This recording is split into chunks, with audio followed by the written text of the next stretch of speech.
33절에서 36절 마지막 절까지죠.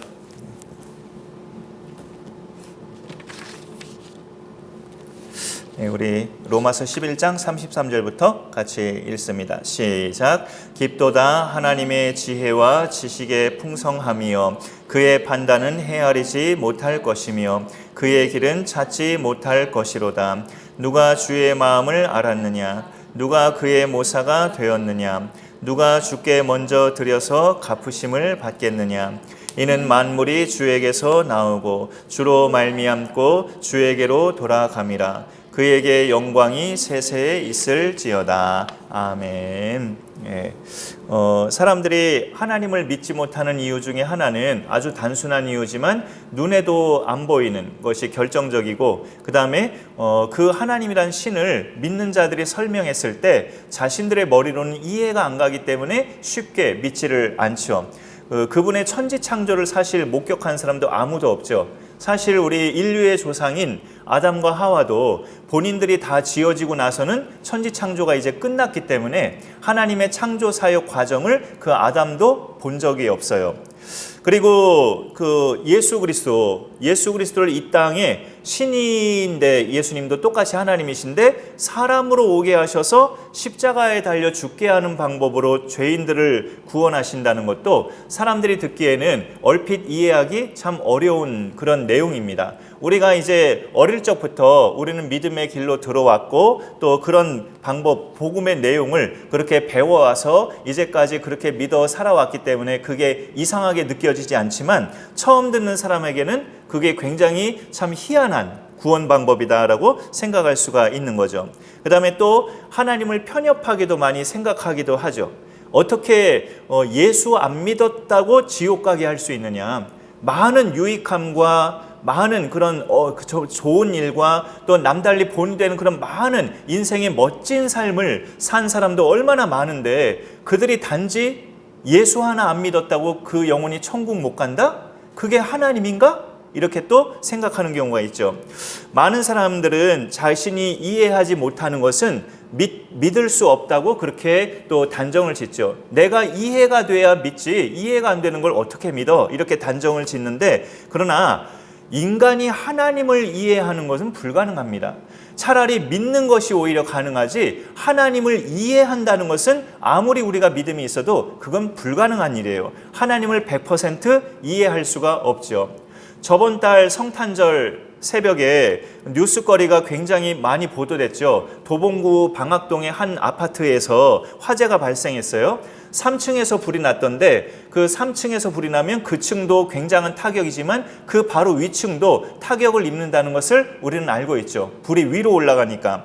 근데 그 위층 4층에는 젊은 30대 부부와 두 딸, 어린 딸이 살고 있었어요. 큰 딸은 2살, 둘째 딸은 7개월. 이렇게 돼 있었는데 엄마와 큰 딸은 가까스로 빠져나와서 구조가 됐는데, 이제 아빠가 둘째 딸 7개월짜리 딸을 안고 그 창문 바깥으로 뛰어내렸죠. 밑에 포대가 펼쳐져 있어서 그걸 믿고 뛰어내렸지만 딸은 살렸지만 결국 아빠는 그날 죽었어요. 뉴스에서 뭐라고 강조하냐면 성탄절 아침에 죽었다고, 성탄절에 죽었다는 걸 굉장히 강조하더라고요. 이거는 하나님을 판단하기 좋아하는 사람들에게는 이런 보도는 아주 좋은 먹잇감이죠. 어떻게 예수님은 이 땅에 사람을 구원하러 오셨다면서 어떻게 그 성탄절 새벽에 어린 자식 구하려는 아빠는 구원해 주지도 못하는 그런 예수가 무슨 성탄했다고 그러느냐, 이렇게 비판하기 좋은 기사거리입니다. 하나님을 믿는 우리는 성경에서 말씀하는 구원의 의미를 우리는 잘 알고 있죠. 이 몸, 육신의 구원이 아니라 우리가 천국으로 갈 영혼, 그 영혼의 구원입니다. 그러나 하나님을 믿는 우리도 하나님을 다 알 수는 없어요. 만일 우리가 하나님이 누구신지를 다 알고 그분이 하시는 일을 다 이해한다면 그 하나님은 굉장히 유한한 신일 겁니다. 그럼 정말로 절대적인 그런 신이 아닐 거예요. 우리가 하나님을 다 이해한다면 그분은 우리보다 조금 수준 높은 그 정도의 신밖에 안 될 거예요. 작년에 소천하신 미국의 팀 켈러 목사님이라고, 저희 동료 목사님 중에도 그분의 책을 아주 잘 읽는 목사님이 있는데 팀 켈러 목사님이 이런 말을 남겼어요. 우리는 하나님이 우리한테 보여주신 모든 것 때문에 하나님을 찬양합니다. 또한 보여주시지 않은 더 많은 것들로 인해 그분을 역시 찬양합니다. 이렇게 고백을 했어요. 눈에 보여주신 것들 때문에도 하나님을 찬양하지만 눈에 안 보여주신 그 뒤에 숨겨져 있는 훨씬 더 많은 것들로 인해서 하나님을 역시 찬양한다고. 그 보이지 않은 것들을 우리가 천국 가서 보게 될 때 얼마나 그게 감격스럽고 영광스럽겠느냐라는 거죠. 그걸 기대하면 보이지 않는 것들도 하나님을 찬양하게 된다라는 겁니다. 하나님을 다 알지 못해도 그분이 보여주신 것들은 다 참이고 진리죠. 다 아름다운 것들이에요. 그러니 내가 하나님을 다 이해하지 못해도 우리는 하나님이 보여주신 것만큼만 믿어도 하나님을 믿을 수 있고 그분을 찬양할 수 있어요. 오늘 말씀 33절에 바울이 그런 마음에 우러나는 고백을 하는 거죠. 깊도다 하나님의 지혜와 지식의 풍성함이요 그의 판단은 헤아리지 못할 것이며 그의 길은 찾지 못할 것이로다. 오늘 이 말씀이 이렇게 깊도다 하면서 고백이 나오기까지는 여기 로마서 11장 이제 결말이잖아요. 로마서 9장, 10장, 11장 석 장에 걸쳐서 긴 내용이 담겨진 끝에 결론에 가서 깊도다 이렇게 고백을 하는 겁니다. 바울이 9장 처음에 이런 내용으로 시작해요. 자기한테 큰 근심이 있고 마음에 그치지 않는 고통이 자기 속에 있다고. 그게 뭐냐? 내 형제, 동족. 여러분 그 예수님을 뜨겁게 믿는 사람들은 그게 정말 큰 근심이고 고통일 거예요. 다른 많은 사람들은 자신이 열심히 전도해서 가족이 아닌 사람들은 다 전도받고 교회에 와서 예배드리고 있는데 정작 내 가족만 계속 완악하게 마음을 닫고 예수님을 안 믿고 내 혈육만 그렇게 아직도 하나님 밖에서 이렇게 살고 있는 모습을 볼 때 예수 잘 믿는 사람들은 그게 마음의 큰 고통이죠. 어찌 이게 이렇단 말인가? 이게 도대체 언제까지 가야 되는가? 굉장히 큰 근심과 고통이 되죠. 바울은 자기 동족 이스라엘 민족이 그런 상태에 있는 것이 자신이 오히려 저주를 받아 그리스도에게 끊어질지라도 내가 그들의 구원을 간절히 바란다고 그렇게 9장에서 고백하면서 시작을 해요. 유대인들이 예수님을 그리스도로 믿지 않으니까 하나님의 구원이 어디로 향했냐면 이방인들에게로 향했어요. 많은 이방인들이 예수님께로 돌아오죠. 사도행전을 보면. 그러면 하나님께서 이스라엘은 버리셨는가? 결코 아니라고 바울이 로마서에서 말씀하고 있습니다. 오늘 여기 그 11장을 우리가 결말 부분을 읽었는데 그 같은 11장에서 몇 군데를 성경으로 좀 띄엄띄엄 볼게요. 11절과 12절 11절을 제가 읽어보겠습니다. 그러므로 내가 말하노니 그들이 넘어지기까지 실족하였느냐? 그럴 수 없느니라. 그들이 넘어짐으로 유대인들을 말하죠. 그래서 어떻게 됐다는 거예요? 구원이 이방인에게 이르러 이스라엘로 시기나게 함이니라 라고 되어 있습니다. 그리고 12절에는 그들의 넘어짐이 이스라엘 넘어짐이 세상의 풍성함이 되며 그들의 실패가 이방인의 풍성함이 되거든 하물며 그들의 충만함이리요. 이스라엘이 반드시 충만케 되는 하나님의 백성으로 회복될 것을 여기서 말씀하고 있는 거죠. 그리고 거기 같은 11장이 20절 보겠습니다. 옳도다 그들은 믿지 아니함으로 꺾이고 유대인들 너는 믿음으로 섰느니라. 이방인들이죠. 그러나 그 20절 하반에 보니까 높은 마음을 품지 말고 도리어 두려워하라. 왜요? 21절에 하나님이 원가지들도 아끼지 아니하셨은즉 너도 아끼지 아니하시리라. 높은 마음을 품고 교만에 빠지면 하나님이 이스라엘을 그렇게 해서 버리신 것처럼 너도 버림당할 수 있다. 이방인들에게 경고하는 거죠. 그런 내용을 여기서 쭉 이야기하고 있습니다. 해결책은 뭐냐면 하나님의 인자하심에 머물러 있으라고 이방인들을 향해서.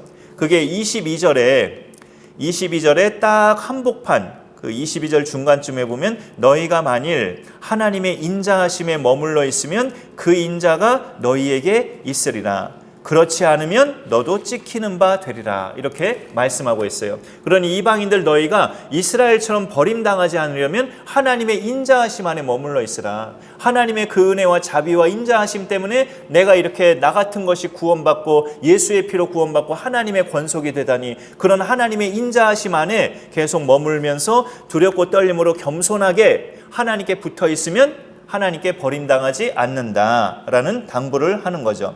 여기 11장에서 한 군데만 좀 더 볼게요. 많이 후반으로 와서 30절에 너희가 전에는, 이 너희는 이방인들이에요.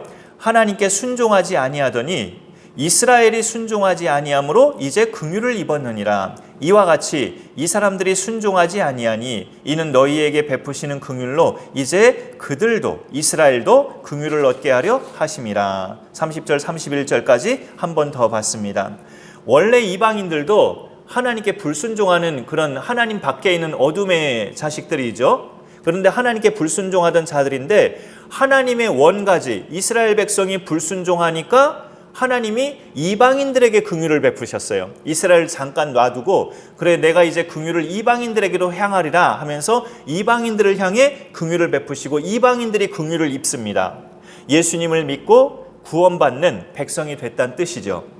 너희에게 베푸신 그 긍휼로, 이방인들 너희한테 베푸신 그 긍휼, 오늘날 우리가 한국 사람이니까 우리도 이방인이잖아요. 이스라엘로 말하자면 우리 세 명에게, 우리 이 세 사람에게 베푸신 그 긍휼로 이제 하나님이 그리스도가 오실 때가 가까워질수록 이스라엘 백성, 원래 하나님의 후손인 이스라엘 백성에게도 긍휼을 베푸실 것이다.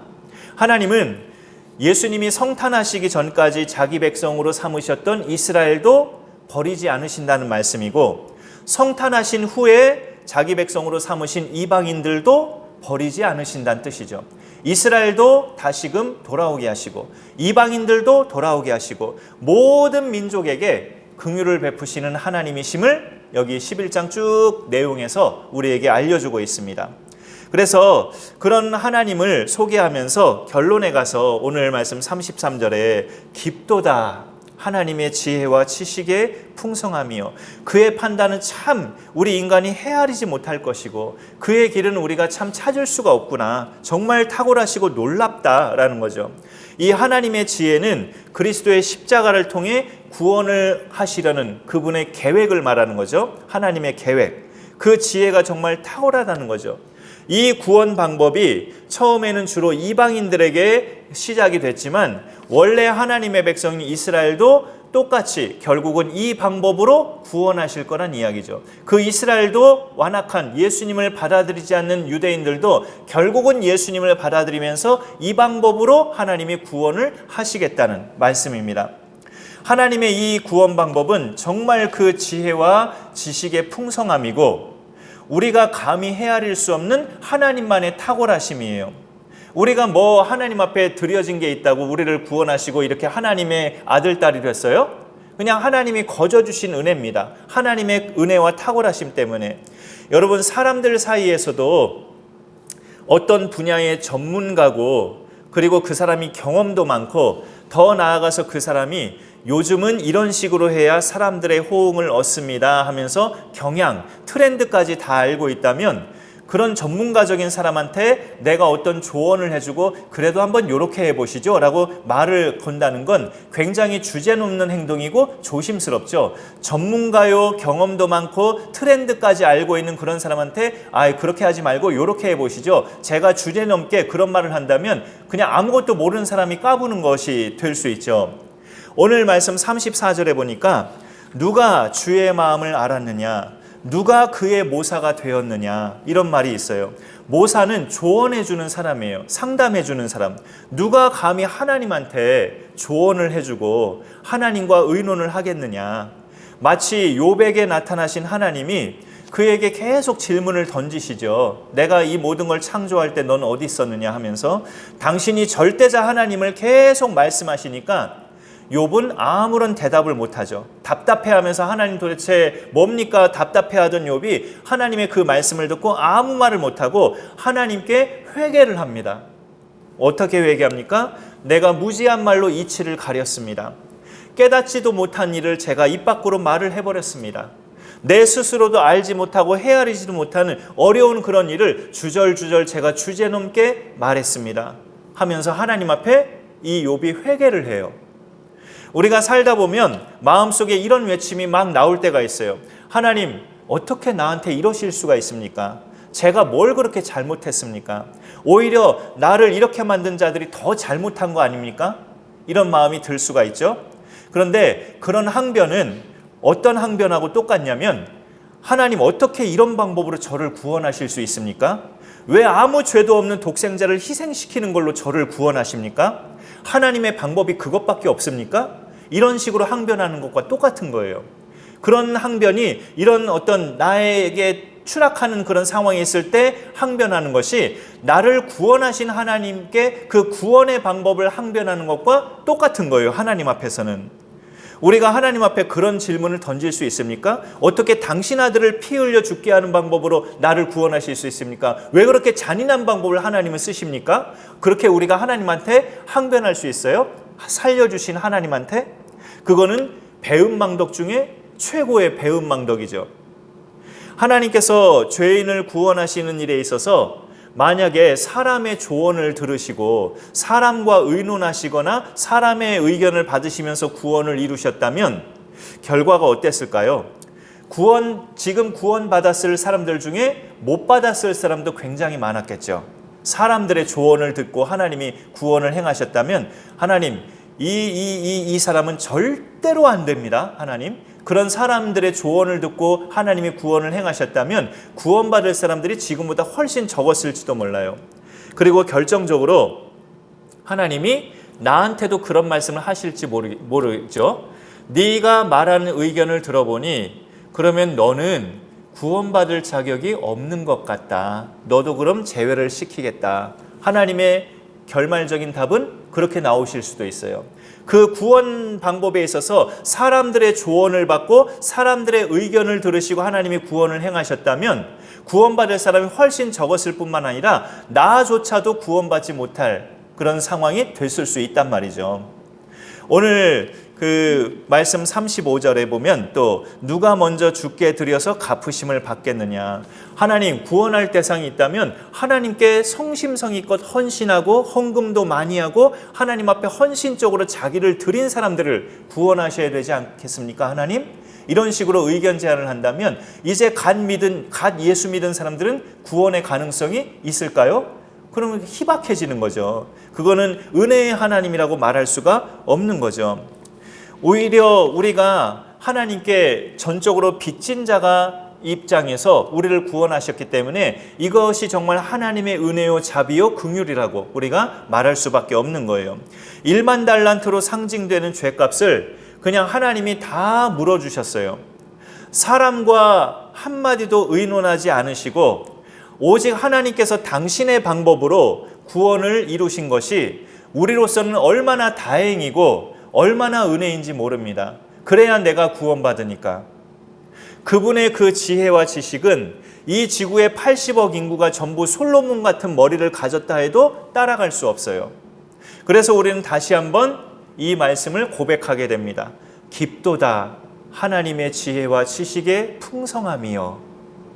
하나님을 다 이해하지 못해도 그분이 남기신 성경을 통해서 우리는 하나님을 알아갈 수 있는데 알면 알수록 그분의 깊으심은 따라갈 수가 없고 감탄할 수밖에 없다는 것을 우리가 알게 되죠. 믿음의 사람들은 자기가 맞닥뜨린 당황스러운 일을 1년이 지나고 2년이 지나다 보면 왜 하나님이 나에게 그런 상황을 주셨는지 깨닫게 되잖아요. 그러면서 야, 정말 하나님은 나보다 훨씬 더 생각이 깊으신 분이 맞구나라고 감탄하게 되잖아요. 믿음 있는 사람들은. 우리는 계속 그렇게 하나님에 대해서 감탄하면서 살아가게 될 겁니다. 하나님의 존재를 애써서 인정하는 사람들 중에 그냥 은혜로 절절하게 믿는 사람 말고 그래 하나님은 계셔라고 그냥 마지못해서 인정하는 사람들 중에는 이런 냉소적인 사람들도 많이 있죠. 하나님은 천지 창조만 하시고 물러나셨다. 왜냐하면 아까 처음에 말씀드린 것처럼 하나님이 안 물러나셨다면 어떻게 그런 안타까운 일이나 억울한 일 또는 부정적인 일이 이 세상에 발생할 때 하나님이 아무런 조치도 취하지 않으시는가? 성탄절 아침에 그 젊은 아빠가 죽게 하나님이 내버려 두신다면 하나님이 물러나신 게 아니고 뭐냐? 이런 식으로 냉소적으로 반응을 하죠. 그러나 눈먼 소리예요. 우리가 세상을 자세히 보고 지나온 날들을 자세히 더듬어 보면 하나님은 모든 일에 개입하십니다. 모든 일에 개입하시고 그래서 억울한 일을 당한 사람 입장에서는 하나씩 깨닫게 하시고 알아가게 하셔요. 네 억울함을 이런 방향으로 내가 지금 계속 인도해 가고 있다라고 알아가게 하시고 그 사람을 살아가게 하십니다. 이 땅에서 어떻게든. 그리고 악행자들에 대해서는 우리가 다 알지 못하는 것뿐이지 하나님께서 반드시 심판하십니다. 악행자들에 대해서는. 그게 심판이라는 게 그리스도가 오시고 나서 최후의 심판도 심판이지만 현세에서도 악행자들에 대해서는 심판이 반드시 있어요. 우리 눈에 다 안 보이고 뉴스에 다 안 나서 그렇지 반드시 법적인 심판이 이르지 못한 자들도 아주 운 좋게 풀려났어도 그 개인적으로 인생에 있어서 그 하나님의 심판이 반드시 따라다닌다고요. 그것을 우리가 믿으면 그렇게 하나님이 물러나셨다, 하나님은 천지창조만 하시고 인간 세계에 개입 안 하신다, 그렇게 절대 무지한 판단을 할 수가 없는 거죠. 우리는 피조 세계를 지금도 계속 운행하고 계십니다. 우리 교회 몇 개월 동안도 계속 이렇게 이끌어 오시잖아요. 하나님이. 이것을 보면 하나님은 천지창조만 하시고 물러나신 하나님이 절대 아니신 거죠. 그래서 오늘 결론의 말씀 36절에 보니까 이는 만물이 주에게서 나오고 주로 말미암고 주에게로 돌아감이라. 그에게 영광이 세세히 있을지어다. 아멘. 이 천지 창조를 하셨다는 쪽이 만물이 주에게서 나오고라고 하는 거죠. 그 다음에 그리스도가 오심으로 세상이 끝나는 것이 주에게로 돌아감이라고 되어 있습니다. 그 한가운데 딱 그 한가운데 주로 말미암고 주에게서 나오고 그 다음에 주로 말미암고 이게 있잖아요. 주로 말미암다는 거. 지금까지 하나님이 창조하신 세상을 계속 운행하고 계신다는 뜻이죠. 주로 말미암고 그리스도가 오실 때까지 이 세상을 계속 운행하고 계시고 그리스도가 오시면 주에게로 돌아갑니다. 이 땅에 하나님의 나라가 아버지께 반납되는 거죠. 그러므로 그에게 영광이 세세에 있을지어다. 아멘 하고 마무리되고 있습니다. 그러니 우리가 행하는 이 모든 일은 지금 드리는 예배를 비롯해서 우리의 일상적인 모든 일의 목적은 하나님의 영광을 위한 것이 돼야 합니다. 밥 먹는 것도 우리가 잠자는 것도 건강관리하는 것도 성경 읽는 것도 같이 더불어서 믿음 생활하는 것도 예배 드리는 것도 자녀를 돌보고 부모님을 공경하는 것 형제를 살피는 것 모든 일의 목적은 하나님의 영광을 위한 것이 돼야 합니다. 다 이해할 수 없을지라도 하나님이 하시는 일에 대해서 왜 이런 결과가 나왔지? 다 이해할 수 없을지라도 하나님에 대한 절대 신뢰 그 믿음으로 살아가면 하나님이 함께 하심을 우리가 뚜렷이 느낄 수 있고 승리하는 믿음의 삶을 전개해 갈 수 있어요. 그런 신앙의 삶이 주님 앞에 부름받는 그날까지 계속 힘차게 그렇게 나아가질 수 있기를 간절히 축원합니다. 기도하겠습니다. 하나님 감사합니다. 오늘도 우리에게 말씀하여 주시니 감사드립니다. 우리가 다 이해할 수 없을지라도 하나님이 하시는 일은 참 놀랍고 깊으시고 그의 지혜와 지식의 풍성함은 감히 인간이 판단할 수 없을 만큼 어마어마하다는 것을 우리가 깨닫게 됩니다. 하나님 아버지, 그 하나님 앞에 우리가 늘 두렵고 떨림으로 겸손하게 나아가게 하시고 매일 매순간의 삶을 하나님을 힘입어 믿음의 승리자로 살아가며 나를 구원하신 예수님을 증거하며 살아가며 그렇게 정말로 많은 이 땅에 사는 동안에 많은 영혼들 주께로 인도하며 하나님 영광 드러내며 살아가는 우리 모든 믿음의 권속들이 되게 하여 주옵소서. 감사드리며 예수님의 이름으로 기도 올리옵나이다. 아멘.